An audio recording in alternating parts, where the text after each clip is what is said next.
এখন এসে গেছি মাঠগাঁও স্টেশন। মাঠগাঁও স্টেশন, এখান থেকে আমাদের ট্রেন 7টায় ট্রেন। সকাল সকাল চলে এসেছি, এখন 5:30 বাজে। মাঠগাঁও স্টেশনের চারিদিকে দেখতেই পাচ্ছেন বিশাল স্ট্যান্ড। গোয়া থেকে কলকাতা যাওয়ার এই একটি ট্রেন, ভাস্কো এক্সপ্রেস। মাঠগাঁও বেশ বড় স্টেশন।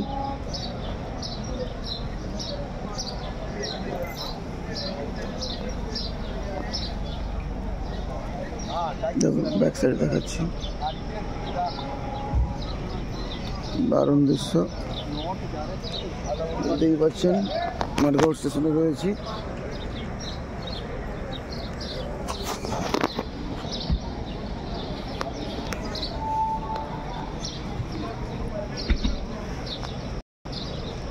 এখান থেকে গাড়ি করে আপনি পানাজি বা যেখানে থাকবেন আপনারা সেখানে যেতে পারবেন।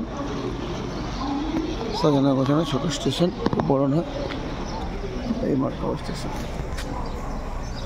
যখন পরের ক্লিপস আবার কিছু দেখাবো। স্টেশন চত্বর।